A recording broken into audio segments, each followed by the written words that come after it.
Então, sejam todos bem-vindos à nossa conversa, o nosso diálogo sobre artigo científico e publicações qualificadas. Eu pretendo dialogar aqui em três momentos. O primeiro momento é como nós fazemos os artigos, o segundo momento é o grande desafio das submissões, e aí eu abro para um debate entre nós. Então, e aqui fala um pouquinho sobre mim. O que é mais importante nesse momento não são os meus 27 anos de consultoria em empresas nacionais e internacionais, mas sim os 36 anos em sala de aula. Então, toda essa história de 36 anos em sala de aula e tem uma certa relação com, mesmo lecionando, a orientação. Então, sempre nas minhas aulas eu incentivo a elaboração de projetos e a submissão de artigos. Evidentemente, o aluno de graduação, de iniciação científica, não necessariamente em revista científica, mas também publicações em outras formas de publicações, né?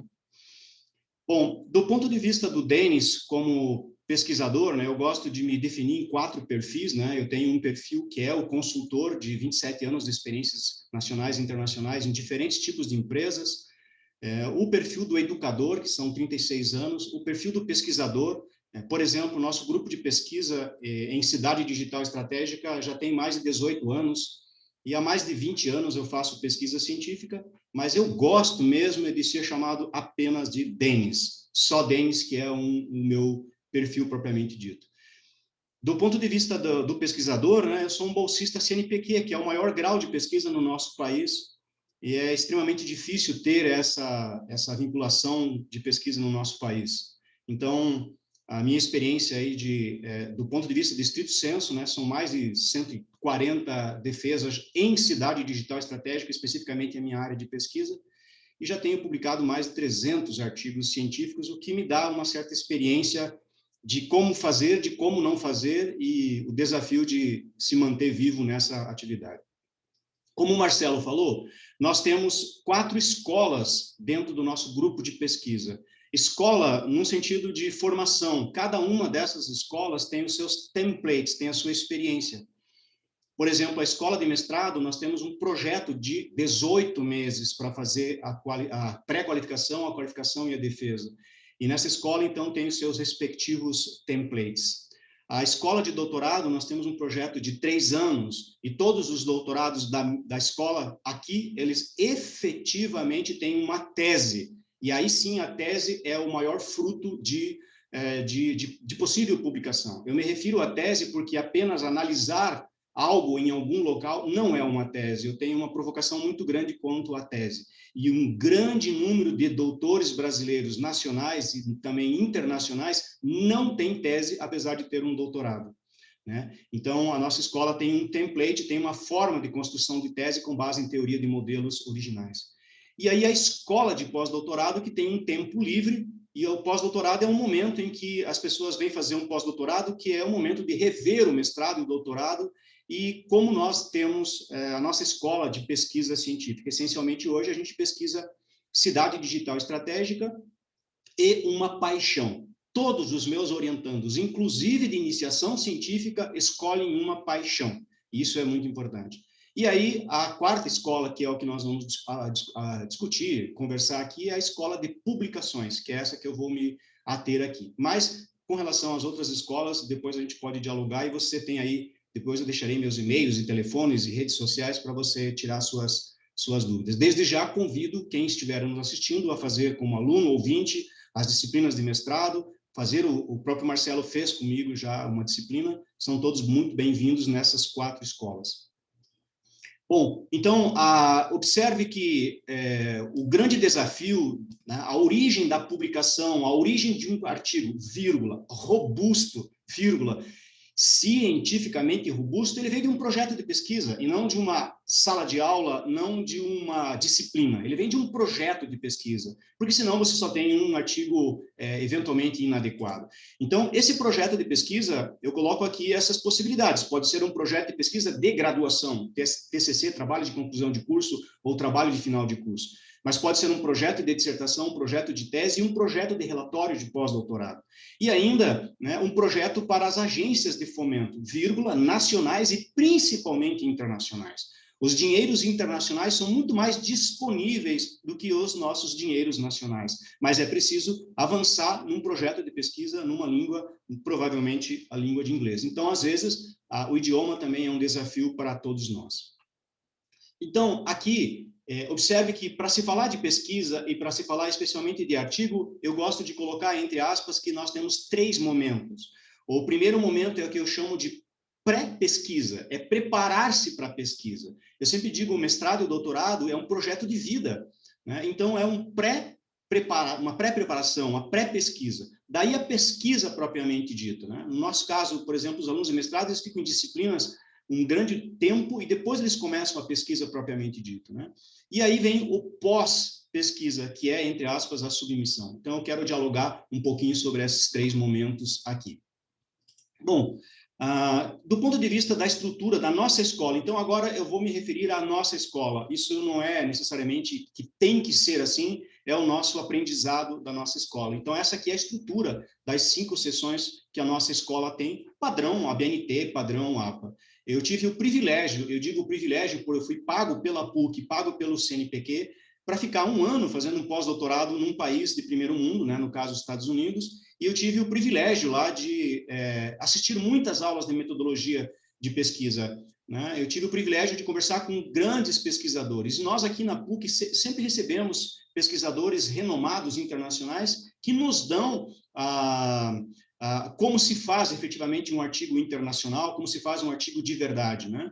E não um artigo de disciplina. E essas 5 sessões são padrões nacionais e internacionais. E agora eu vou detalhar um pouquinho mais cada uma delas. Na nossa escola, o título dos artigos é o objetivo sem o verbo. Por exemplo, se o objetivo seria analisar as estratégias e as relações com a cidade, simplesmente você tiraria o objetivo e deixaria o título assim. Excepcionalmente, a revista poderá ter 2 pontos no local, ou a amostra, ou a unidade de observação. Então, o título, essencialmente, é assim.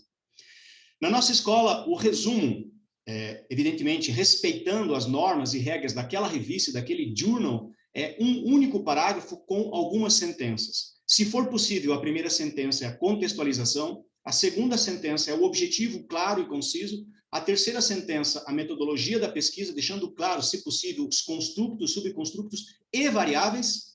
E aqui eu sempre digo, eu conheço mestrando, doutorando e pós-doutorando em 2 momentos. Eu digo que saber protocolo de pesquisa é o primeiro momento e saber o protocolo de pesquisa é um segundo momento. Protocolo de pesquisa é um gargalo científico que poucos sabem fazer, de fato, o que é um construto, um subconstruto e uma variável de pesquisa. E eu não sei como é que fazem essas pesquisas sem um protocolo de pesquisa.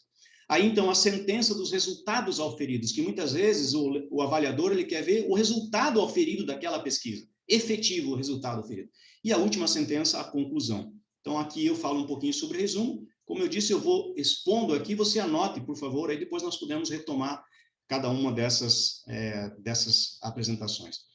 Aqui, então, eu falo sobre a seção 1, né, que tem estas 6 subseções ou 6 momentos. O primeiro é a contextualização. Contextualizar é apresentar o tema para o leitor, para o avaliador. 1.1 são problemas de pesquisa. Olha o que eu escrevo aqui embaixo. Problemas de pesquisa, não confundir com questão-problema e nem com problematização. Na nossa escola, problemas de pesquisa são textos, entre aspas, negativos com citações. Não é o que você acha, não é problema do local. Né? O local vai lá na metodologia de pesquisa, que é problema científico. Né? Como é o 1.4, são os textos positivos com citações. Né? Aí a questão problema é uma pergunta, ou seja, seu objetivo por meio de uma pergunta, e o objetivo é, claro, verbo, tema 1 versus tema 2. Então, embora eu tenha falado muito rápido isso, está sendo gravado, depois nós podemos dialogar sobre a introdução. Às vezes o avaliador começa pela conclusão e às vezes ele começa pela introdução. Então, se a introdução não tem claro o objetivo da pesquisa, não tem a questão problema, não tem problemas de pesquisa, não tem justificativas de pesquisa, provavelmente o seu artigo será rejeitado.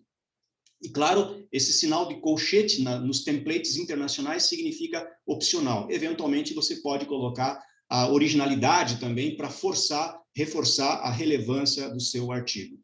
Observe que Cada subseção, ou seja, 1.1, 1.2, 1.3, 1.4, tem o seu conceito. Eu amo essa teoria chamada teoria de conceitos. Se para você se posicionar, para você fazer algo, principalmente no nosso caso que é ciência, sem conceito, não faça, porque você pode estar equivocado. E claro, respeitosamente, quando o meu conceito é diferente do seu, eu acolho, né, aprecio, mas sigo. Não necessariamente eu vou utilizar um conceito que está inadequado. A fundamentação teórica ou revisão da literatura, a nossa escola ela aborda fatalmente, o 2.1, que provavelmente é o tema paixão, o 2.2 é um outro tema. Se fosse no caso de uma dissertação, a paixão é o 2.1, o 2.2 é o tema do professor, por exemplo, cidade digital estratégica. E o 2.3, observe que está entre aspas aqui, são as relações conceituais entre o tema 1 e o tema 2. É claro, se você tiver um terceiro tema, será o 2.3, um quarto tema será o 2.4.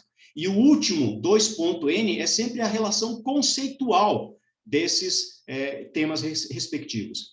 Observação, cada sentença tem citação. Observe, eu disse sentença e não um parágrafo. Às vezes, as pessoas confundem. Parágrafo é composto por várias sentenças. Cada sentença tem uma citação.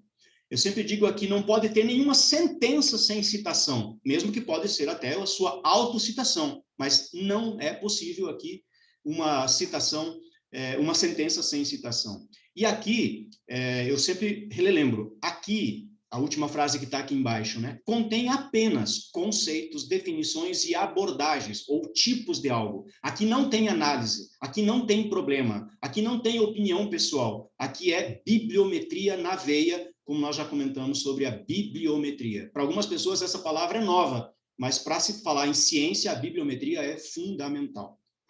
Aí a metodologia da pesquisa. Bastante polêmico isso, mas o que eu estou retratando aqui, eu me sinto extremamente confortável do ponto de vista internacional. Como disse, ao longo da minha vida, né, já são aí 36 anos lecionando, muito mais de quase 30 anos pesquisando, né? E eu sempre, quando eu era mais jovem, era frequentador de consórcios de doutorado, de disciplinas de metodologia de pesquisa, até nós chegarmos na nossa metodologia propriamente dita. Então, estas 8 subseções, do ponto de vista de conceito, método é essencialmente método para nossa escola é estudo de caso ou survey. As técnicas são diversas técnicas, as qualitativas e as quantitativas. As fases para nós são 4 fases: preparar, coletar, analisar e documentar. A abrangência é onde feita a pesquisa, aonde é o local da pesquisa. Eventualmente tem um universo e do universo você tem uma abrangência. Unidade de observação extremamente importante, é quais os documentos ou quais pessoas que fazem parte dessa pesquisa. A subseção 6 é o protocolo de pesquisa ou o critério de pesquisas. Eu tenho um vídeo que fala especificamente sobre protocolos de pesquisa, porque é a grande dificuldade de muitos pesquisadores. Então, é como se você estivesse dizendo, eu sou um pesquisador antes e um pesquisador depois de saber fazer o protocolo de pesquisa e o que é uma variável científica que tem definições internacionais. Não é o que eu acho, é ciência agora. A caracterização da amostra, né? Qual foi a escolha e por que você escolheu aquela amostra, aquele local, aquela empresa, aquela cidade? E aí, o período de pesquisa. Então, estas são as 8 subseções da metodologia de pesquisa que eu reporto aqui, gente. Os artigos são fundamentais e que essa seção aqui é extremamente importante. Nem sempre, por exemplo, quem vem de áreas que não são de ciências sociais, como, por exemplo, informática, engenharia, arquitetura, biologia, né? Algumas áreas não têm tido metodologia de pesquisa, mas, porém, algumas pessoas têm a sorte, o privilégio de fazer o ensino médio que já aprenderam metodologia da pesquisa. E eu tenho pós-doutores no meu grupo de pesquisa que ainda até hoje não sabem metodologia da pesquisa. Aí vem a seção 4, que, entre aspas, chama-se de análises. Tá? Eu não gosto de usar discussão, eu coloco análise mesmo, analisar, de fato. Então, o 4.1 é a análise do tema 1, eventualmente é sua paixão. Né? Aí, então, vem o 4.1.2.3, que percebe a análise da primeira variável, análise da segunda variável e análise da última variável. Aí vem 4.2, análise do tema 2, que eventualmente pode ser um segundo tema, ou a paixão do seu orientador, ou uma segunda paixão. Aí perceba, 4, 2, 1, 2, 2, 2, 3, a variável 1 do tema 2, a variável 2 do tema 2 e assim por diante. E o 4.3, que talvez seja o mais desafiador. Então, por exemplo, eu estava dizendo, né, que nós temos um alto índice de rejeição. As rejeições são pela introdução, as rejeições são por falta de fundamentação teórica sem bibliometria atualizada, e a rejeição é pela metodologia da pesquisa, e aqui também nós temos um alto índice de rejeição. Nós não temos uma dificuldade muito grande para fazer análises. Eu tenho um vídeo que fala especificamente sobre análise, se eu chamo uma análise que eu chamo, anote aí para você olhar depois, análise em 3 momentos. A gente confunde análise com opinião, tá? E aí, então, o 4.3 é a parte extremamente robusta que você faz as análises comparativas, como eu coloco aqui, com alguns temas, com alguns construtos, subconstrutos, com variáveis, com cidades, governos, empresas, organizações, eventualmente países e culturas. Você tem essas possibilidades de fazer essas diferentes análises aqui. E aí, o 4.3, que eventualmente estava lá na dissertação, ou na tese, ou no relatório de pesquisa, ou no TCC, ele pode ser chamado de resultados auferidos, que são os principais achados da pesquisa. Então, anote essa dica para você, né? Resultados auferidos é importante que tenha no seu artigo, porque aí talvez seja aonde o avaliador vai começar. Tá, quais são os resultados dessa pesquisa? Foi apenas uma pesquisa de uma disciplina ou não? Foi uma pesquisa de fato? E quais foram os principais achados, ou seja, os resultados auferidos da pesquisa?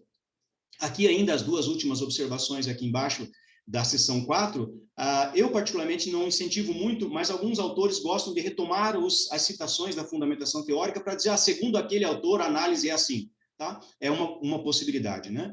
E, às vezes, é importante aqui você observar, fique atento ao foco da revista.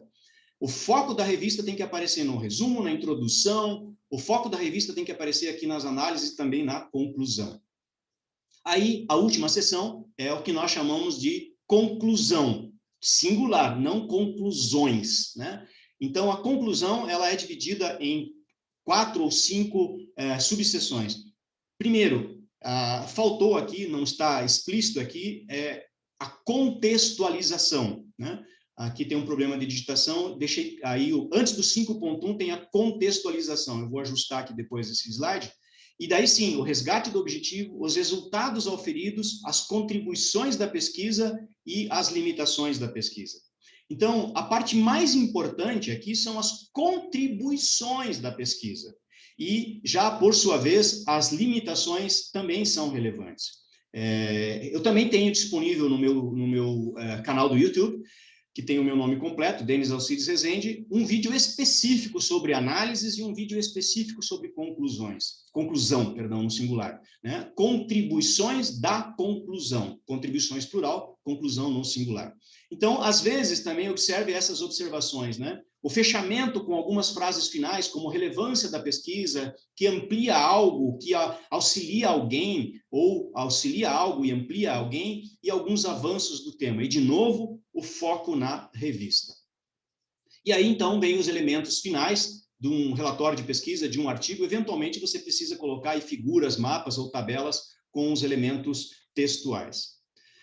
Agora, então, né, vamos respirar um pouquinho. Dado essa estrutura convencional, né, mas, porém, eu coloquei aqui alguns macetes para que você evite a rejeição, mas que você percebeu que é importante aí o aspecto da pesquisa. Artigo sem pesquisa, dificilmente ele será robusto, né? E pesquisa que não seja pesquisa de verdade, você não vai ter artigos robustos. Pesquisa sem análise, você terá essa dificuldade. Agora, para finalizar a minha fala aqui e abrir para as perguntas, eu quero falar um pouco sobre a submissão, que eu chamo agora, vem o grande desafio, né? Puxa vida, Denis, mas até agora já foi muito difícil, eu tive que fazer disciplinas, eu tive que fazer pesquisa, eu tive que escrever, tá? Agora vem o grande desafio, que é a submissão. Então, qual é o nosso aprendizado ao longo desses anos e por que a gente tem um alto índice de rejeição que eu quero compartilhar com vocês? Então, primeira atividade que nós fazemos, uma lista de revistas ou de journals.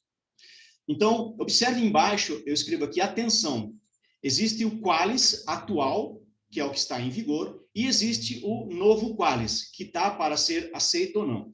Existe toda uma polêmica aí, existe toda uma questão política, mas você tem que ficar atento com o Qualis atual e com o novo Qualis, para que você tenha, que você vai perceber. Então, é como se tivesse 3 colunas aqui, o Qualis atual, o novo Qualis, e você pode anotar aí o maior Qualis, para ver com quem você está disputando, digamos assim, né? Então, por exemplo, o Qualis atual numa área, no nosso caso é planejamento urbano / regional, e pode ser uma B1, mas ela é um A1 em administração. Então, você está, eventualmente, concorrendo com um A1.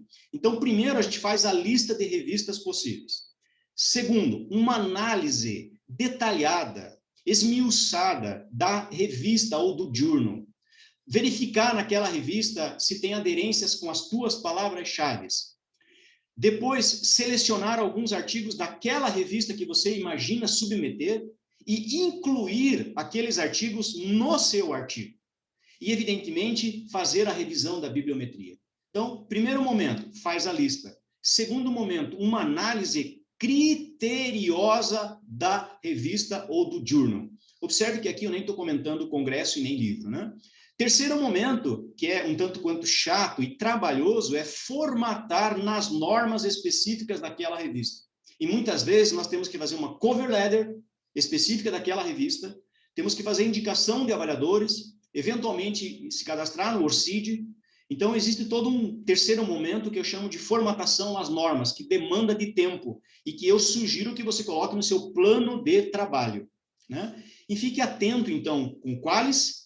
E eu queria aqui dialogar um pouco e, eventualmente, você ter alguma curiosidade, porque nem todo mundo sabe o que é Simago Ranking, né? Que é o ranqueamento internacional dos journals, que vai de Q1, né, que é o primeiro quartil, até o quarto quartil Q4. Então, você tem uma ideia, muitas vezes ele não está no nosso Qualis, mas ele é um Q1, é muito mais relevante internacionalmente falando. Então, você tem que estar ficando atento com o Qualis. Qualis atual numa área, né, Qualis atual em outra área, o novo Qualis, entre aspas, e observar, eventualmente, a relevância de outras plataformas, como a plataforma Scopus e a plataforma Web of Science. E ficar atento, por último, ao JCR, né, que esses são os fatores de impacto que tem internacional.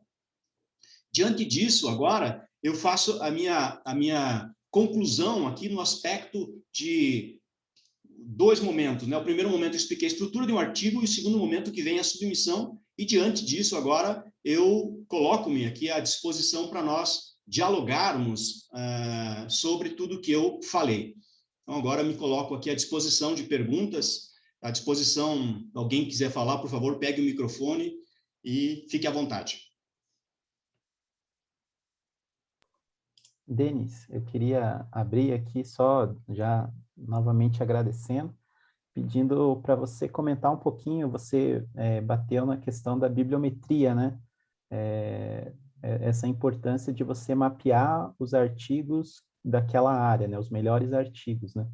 Eu queria que você reforçasse um pouquinho isso e se você conhece e aprecia a questão da revisão sistemática como também uma técnica de pesquisa, justamente tentando entender esse mapa aí de conhecimento de determinada área. Ok. Então, a revisão sistemática é fundamental, análise de conteúdo é fundamental, então você utilizar as técnicas para você selecionar as revistas são todas elas fundamentais. Mas o segredo mesmo, né, análise sistemática ou análise de conteúdo, né, e outras técnicas estão nas palavras-chave.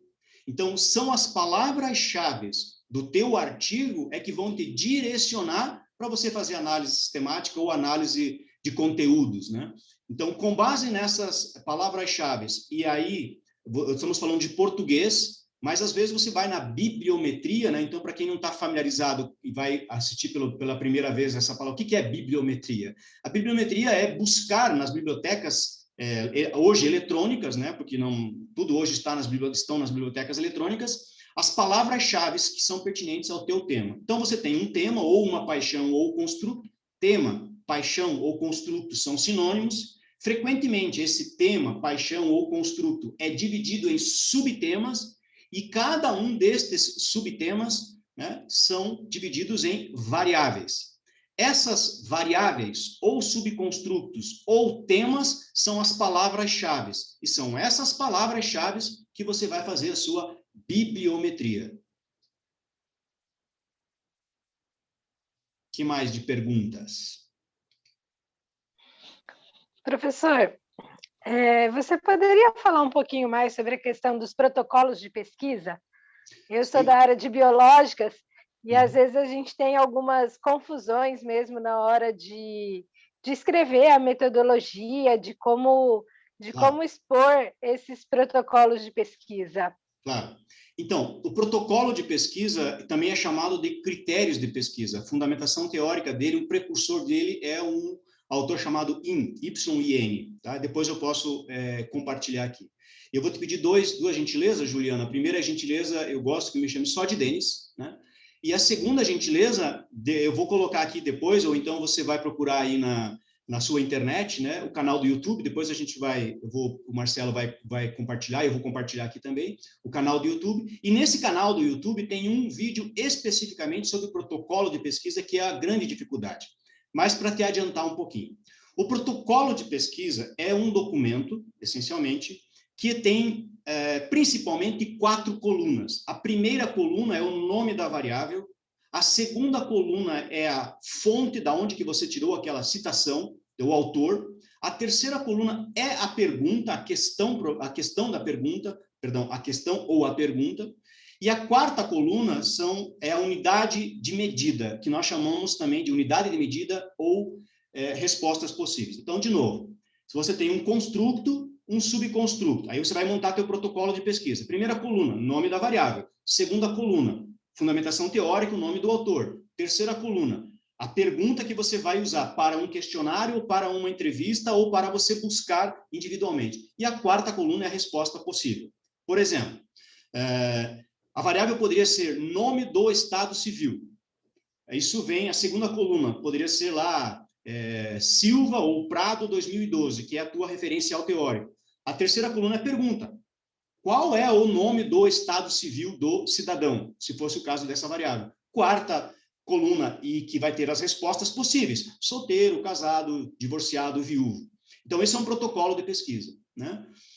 Um outro exemplo. A primeira coluna poderia ter o percentual de acidez de uma fruta.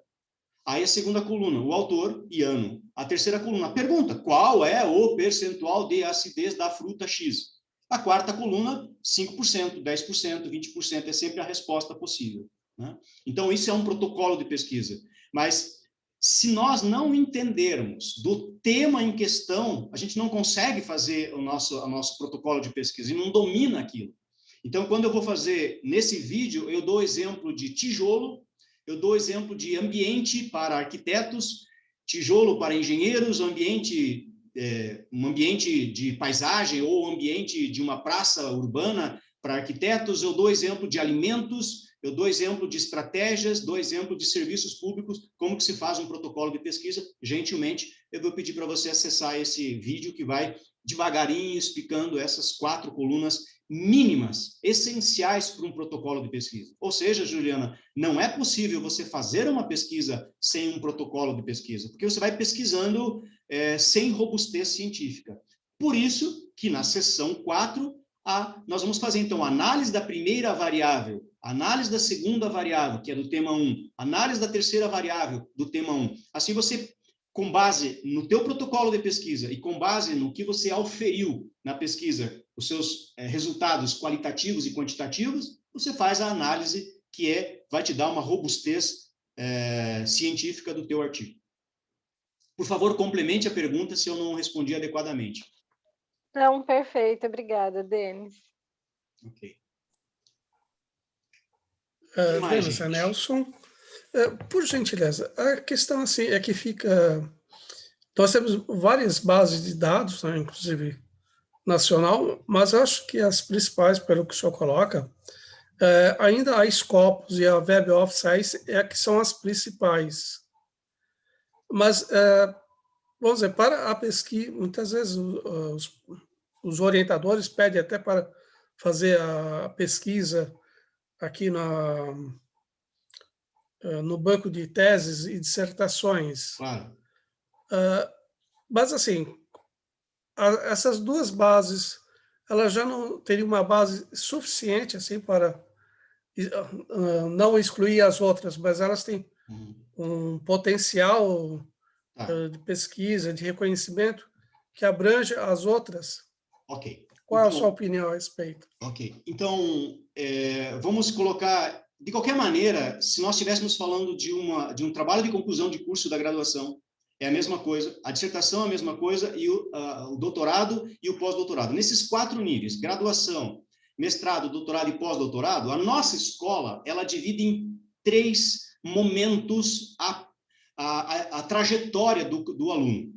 O primeiro momento chama-se pré-qualificação. Pré-qualificação do TCC, pré-qualificação da dissertação, pré-qualificação da tese, pré-qualificação do pós-doutorado. O segundo momento é a qualificação e o terceiro momento é a defesa final. Então, você vai fazer 3 bibliometrias. A primeira bibliometria que a gente vai chamar de pré, a segunda bibliometria da qualificação e a terceira bibliometria da defesa final.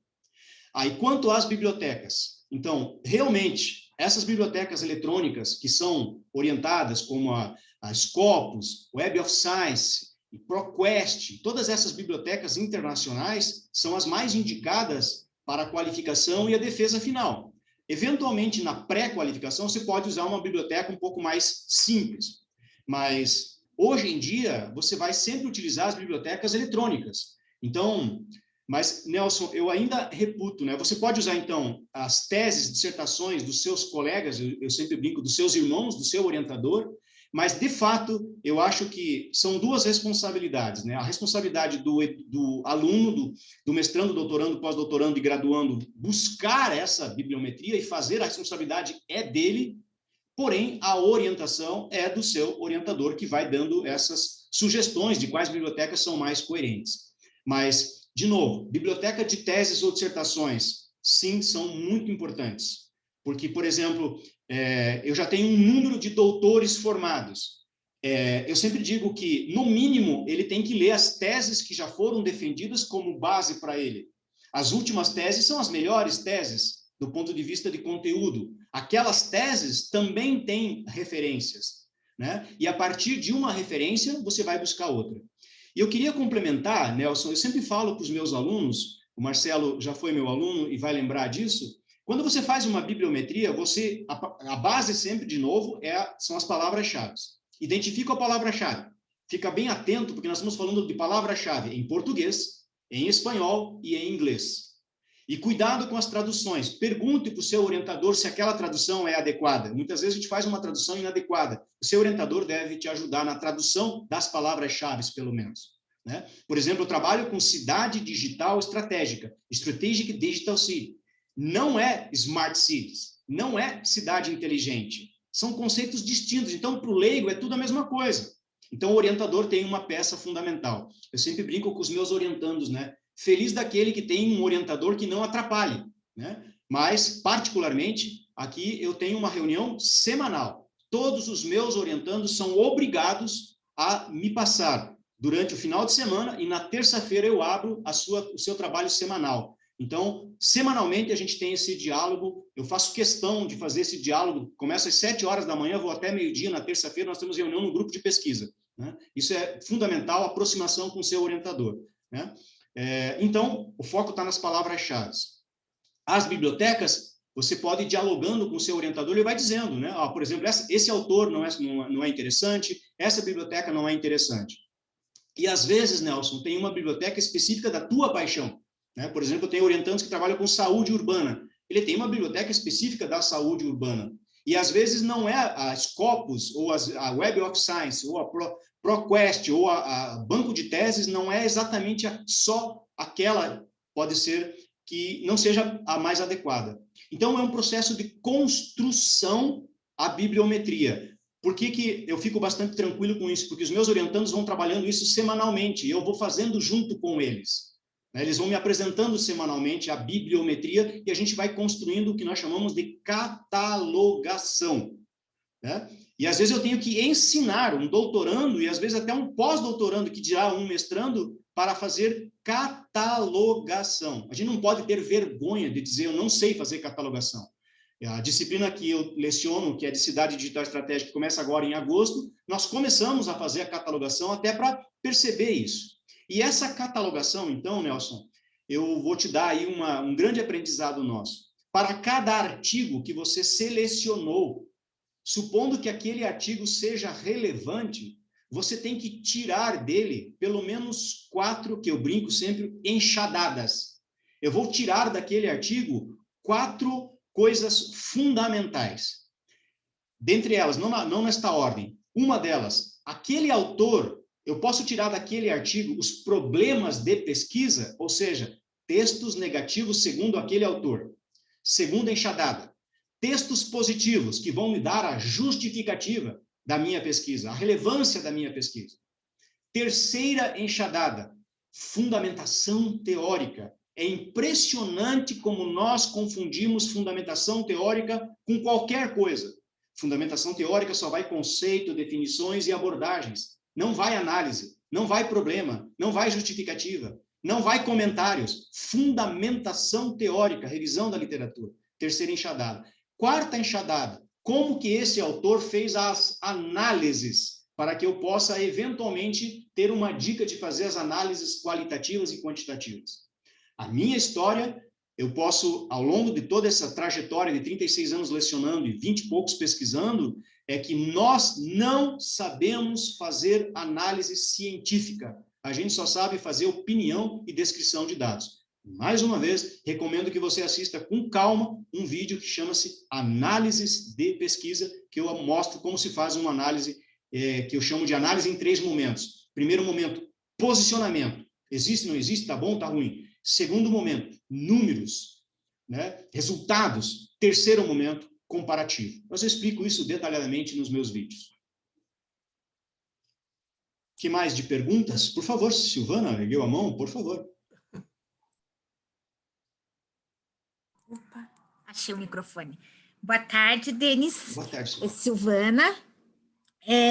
Eu gostaria de saber, pode ser uma pergunta boba, mas não estou conseguindo diferenciar a questão da bibliometria e a questão da revisão sistemática.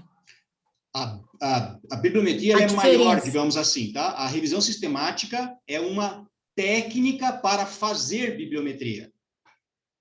A análise de conteúdo é uma técnica para fazer bibliometria. Ou seja, a bibliometria, literalmente, agora a gente não faz mais isso, mas eu tive o prazer de fazer isso, né? De ir lá para a biblioteca, por exemplo, no caso da biblioteca da PUC, lá naquela seção da minha paixão, por exemplo, tem uma determinada paixão. Pergunto lá para o bibliotecário, por gentileza, onde é que tem os livros disso? E lá eu sentava, literalmente, né? E baixava todos os livros e ficava lendo aqueles livros. Né? Hoje, isso é uma bibliometria, simbolicamente falando. É buscar aquela tua paixão por meio das palavras-chave, os artigos, as publicações que são relevantes e não relevantes. Isso é bibliometria. Tá? Então, nada mais é do que o estudo dos temas pertinentes. Porque, por exemplo, quando você vai fazer um doutorado, não sei se é o seu caso, mestrado ou doutorado, mas é fundamental você ter a originalidade, né? Então, para um doutorando, se ele não fizer uma bibliometria e não comprovar que aquilo é original, ele não tem uma tese.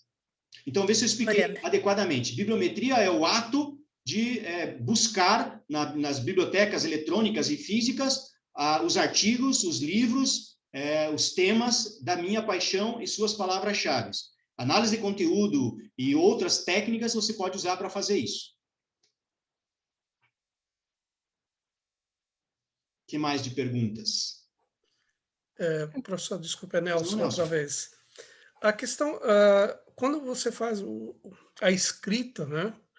E eu recebi, quando eu fiz o mestrado, era assim, se você coloca a sua opinião, aí o orientador te fala, não, você não deve fazer dessa forma. Quando você vai para a banca, aí você fala, não, mas cadê o Nelson aqui? Onde que eu estou vendo ele escrever? Porque você vai fazendo todas as citações. Então, fica sempre aquele jogo assim. Se você se coloca ou faz assim, de forma não individual, lógico, eu tenho toda uma bagagem de conhecimento. Se eu vou fazer uma descrição, uma fala, Muitas vezes é pelo meu conhecimento. Ok. Mas aí chega o orientador, não, você tem que embasar isso, né? Então fica sempre aquele jogo assim. Ora, se eu falo, eu tenho que embasar. Se eu quero expressar minha opinião, muitas vezes não fica assim muito claro e as pessoas criticam.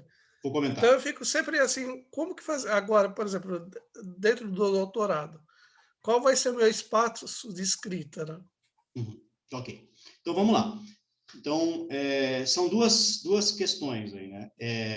A banca, ela é um momento de você apresentar o teu trabalho. Todo o trabalho foi feito por você. Todo o trabalho é do aluno e não do orientador. Isso é muito importante, gente, você entender isso.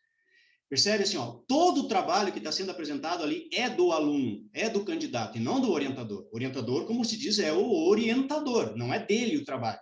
Então, todo o trabalho é teu. Esse é um ponto. Tá? O orientador é a autoridade máxima de uma banca.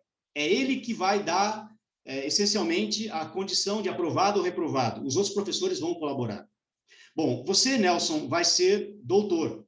Particularmente, né, por isso que eu gosto que me chame só de Denis, mas nós temos um grande mundo de PhDeuses e que, às vezes, numa banca, ele não quer avaliar o trabalho, ele quer mostrar que ele é um PhDeus. Né? Então, isso é uma outra história, um pouco polêmica, embora não seja um momento para discutir isso. Então, quem manda é o seu orientador do ponto de vista do conteúdo. Agora, vamos lá. Quando você está falando de uma tese, na nossa escola, a tese ela tem 6 componentes, 6 subseções. Introdução, não tem nada teu, só o que você tem de problemas de pesquisa, né, todo. Então, a introdução não tem nada teu no sentido de que eu escrevi isso aqui é meu. É tudo você escreveu, mas toda a introdução, e a fundamentação teórica, ela é com base em autores, não é o que você acha. Na tese, na nossa escola de tese, você pode pegar todas as teses que nós defendemos aqui, né, que os meus alunos fizeram, né, temos aí disponível no nosso banco de teses. Existe um ponto ali que é a originalidade, mas não é a originalidade da pessoa, é a originalidade da pesquisa, da tese. Fundamentação teórica, não tem nada teu, a menos que você tenha escrito isso. Na metodologia da pesquisa, é ciência. Agora, no nosso caso, na nossa escola de teses, a seção 4 chama-se modelo original da tese. Agora estou falando só para doutorandos, me perdoem, quem não é doutorando, né? Então, a seção 4 é o modelo da tese. 100% seu. Nada de autores. Percebe? O modelo de tese é teu, a tese você que construiu. Então, é a seção 4. A seção 5, que é que depois nós vamos chamar lá de experienciação, etc., mas vai ter a última sessão, que fatalmente vai ser 5 ou 6 ou 7, é a conclusão. A conclusão, conforme eu mostrei aqui, não é nada seu. Porém, eventualmente, você pode ter a última subseção chamada parecer pessoal. E ali, eventualmente, você pode colocar suas considerações, que muitas vezes é o que se cobra se comenta numa banca. Aonde está o aluno? O aluno está, então, na última sessão, última subseção, como se fosse um texto dizendo parecer pessoal, porque é totalmente inoportuno. Particularmente, respeitosamente, eu sou contra esse posicionamento pessoal. Ora, toda a tese é sua, toda a dissertação é sua, mas existe uma regra internacional, existe um respeito à ciência. Então, não é no sentido de... Porque tem uma conotação dúbia quando se fala, cadê a tua parte? Ó, minha parte é tudo isso. Eu fiz todas as sessões, fui eu que construí, é toda minha. Mas tem algumas coisas que não fui eu que escrevi, é deste autor. Né? Então, só no caso da tese, que tem que ter originalidade, a construção da tese, a seção 4 da nossa escola é 100% do aluno, não tem citações nenhuma. Já no mestrado não é o caso, né? Perfeito, obrigado. O que mais de perguntas? Vamos mais 5 minutinhos para nós encerrarmos. Temos aí no caso, como o senhor falou bastante, me chamo Midori, eu queria, antes de tudo, agradecer, foi incrível, foi rápido, mas foi incrível, passou uma avalanche em cima de mim, vou lhe seguir com toda certeza para aprender mais. Gostaria de ter tido contato antes, no início do mestrado e não no final, ia ser tudo muito diferente. Venha fazer o doutorado conosco. Mas a minha área é outra. Isso que eu ia perguntar, porque quando a gente fala em bibliometria de artigos, a gente pensa logo na Scopus e na Web of Science. Mas se eu tiver ainda na parte de procura de teses e dissertações, qual seria o melhor caminho? Não tem o melhor caminho. Como é que se pronuncia teu nome?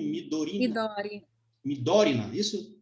Tá. Não tem um caminho certo. Como eu disse, você pode buscar a tua bibliometria na Web of Science, na Scopus e dentre todas as outras bibliotecas eletrônicas atuais. Mas você pode buscar também em livros e pode, sim, respeitosamente buscar nas teses ou nas dissertações defendidas que o seu orientador define. Por exemplo, às vezes os meus orientandos perguntam, eu posso usar todas as dissertações? Eu digo, essa aqui não.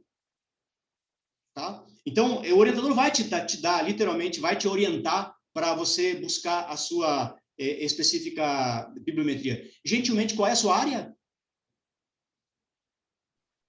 Eu sou da área de tecnologia de alimentos. Ótimo, é uma área que eu trabalho também, né? Para você ter uma ideia, eu já orientei sobre mortes, já orientei sobre cães, dentro de cidade digital estratégica, porque muitas coisas, a morte, os cães, a paisagem, né? Dessa minha experiência de quase 150 orientandos, já diversos temas, né? Porque, veja, eu sou apenas um orientador, eu não sou o executor da dissertação e nem o executor da tese. Eu faço questão de dizer isso porque não sou eu que entendo da tese, não sou eu que entendo da dissertação. E, aliás, né, provocando o Nelson aí, provavelmente a banca não entende da tese.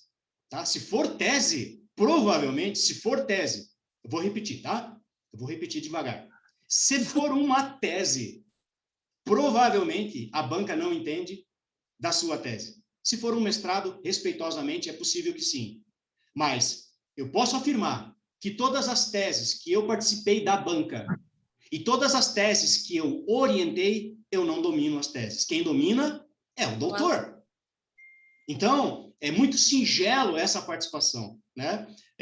Vocês que são ligados à UTF-PR, uma das bancas que foram foram da professora Vanessa Ishikawa, né? Que teve uma participação de uma banca minha que foi fenomenal, né? Em 5 minutos ela fez o seu posicionamento e, às vezes, um professor fica 2 horas fazendo um posicionamento para dizer que ele é adequado naquilo. Eu acho extremamente inoportuno, é um cenário, um espetáculo inadequado dos PhDs.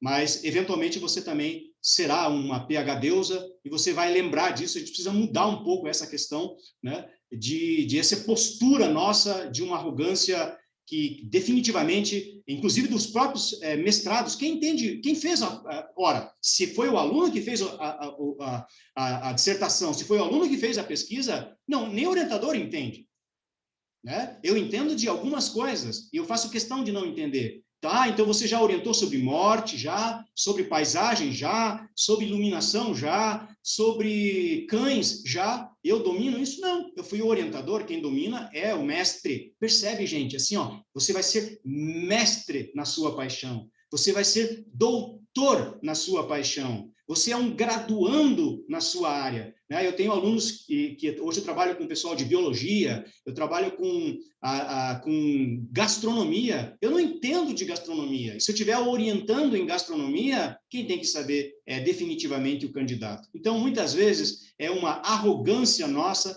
de PhDs ficar fazendo algumas colocações inadequadas da banca. Então, claro, o orientador, por isso que o papel é orientador, porque na hora que fecham as cortinas e pedem para vocês saírem da sala, é o orientador a pessoa mais importante que tem ali do ponto de vista metodológico, mas a pessoa mais importante do conteúdo é o candidato, que definitivamente, se ele fez uma dissertação com base numa pesquisa coerente, correta, digna, e fez uma tese digna, ele é a pessoa que mais entende. Por isso que eu tomo um cuidado absoluto de, semanalmente, olhar o desenvolvimento dos meus orientandos e construir junto com ele, mas deixando claro para o meu orientando de graduação, de mestrado, de doutorado e de pós-doutorado que a paixão, essa palavra fundamental, gente, que a paixão é dele e não minha. E é ele que domina. Eu apenas sou um orientador. E eu tenho o prazer de falar isso, que todos os meus, essencialmente, os doutorandos, são dignos de uma tese e têm uma tese e que eles escolheram o tema e não eu. Pois não, Silvana. Denis, nas tuas paixões tem a questão da ciclomobilidade, já que você estuda aí a parte das Smart Cities? Sim, eu não estudo Smart Cities, porque Smart City é uma coisa do passado, é uma coisa muito antiga, muito velha, muito arcaica, de 1960, então Smart Cities é uma coisa abstrata, antiga, e então a gente não estuda mais isso, né? Eu estudo cidades estratégicas, ou cidade digital estratégica, e sim, a ciclovia, as mobilidades são uma das temáticas dentro de uma cidade. A cidade ela é dividida em temáticas municipais, né? E dentre as temáticas municipais tem a mobilidade, o transporte, e dentre as subtemáticas, os assuntos, a bicicleta e as ciclovias são temas que a gente também trabalha disso, tá? Desculpa a minha provocação, tá? Desculpa a minha provocação. Desculpa a minha também. Mas eu gosto de provocar isso, né? Porque, para você ter uma ideia, Smart Cities tem estudos da década de 50, de uma teoria chamada New Public Management. Então, a Smart Cities já se estuda desde a década de 50 e hoje Smart Cities virou uma venda de software, né? Tanto é que quando você fala internacionalmente sobre Smart Cities, você tem um mundo da ciência de Smart Cities e um mundo que vem das empresas. Então, quando você fala com um pesquisador internacional sobre Smart Cities, respeitosamente, ele já vai dizendo, Smart Cities without IBM concepts, I wanna talk with you. Agora, se for para falar sobre software, é outra abordagem que eu não trabalho, mas respeito muito os pesquisadores, os trabalhadores de Smart Cities. Pois não, Alfredo?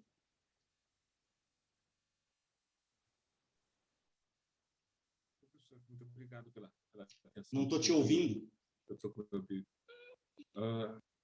Agora sim. Estou. Obrigado pela atenção. Baixinho, mas estou ouvindo. E perdoe que eu... Fala mais alto, por favor. Perdoe-me uma linha aqui, ele não tenho muito com quem deixá-lo agora, tem que ficar aqui mesmo. Ótimo. Eu sou policial, professor, estou fazendo a área de doutorado, pensando justamente na questão policial, questão de segurança pública. E o professor falou agora em temáticas, né, da questão da cidade. No que eu encaixo a questão da segurança? Ok. Qual temática eu encaixo? Sim, é uma temática. Porque eu tenho dificuldade em encaixar, embora a gente saiba que segurança pública e cidade são praticamente a mesma coisa, né? Não se pensa em uma como sem a outra, mas onde é que eu encaixo ela? Ok. Então, nós, Alfredo, dividimos uma cidade em diferentes temáticas. Educação, dentre as várias temáticas da temática social, temática urbana, temática rural, saúde, dentre elas a segurança. Né? Ao longo da nossa experiência de mais de 20 anos fazendo projetos em cidades, frequentemente aparece a temática segurança. Para nós, para a nossa escola, para a nossa experiência, a temática segurança é dividida em várias subtemáticas ou assuntos. Tá? Então, por exemplo, quando a gente vai discutir estratégias de segurança, nós discutimos com a Polícia Federal, com a Polícia Militar, com a Guarda Urbana, vírgula, com as empresas de segurança, vírgula, eu sempre brinco, né, com os ex-inadequados e bandidos que também dominam essa temática. Então, a segurança é uma temática, sim, das cidades, por isso nós chamamos uma temática, e nós não chamamos de área.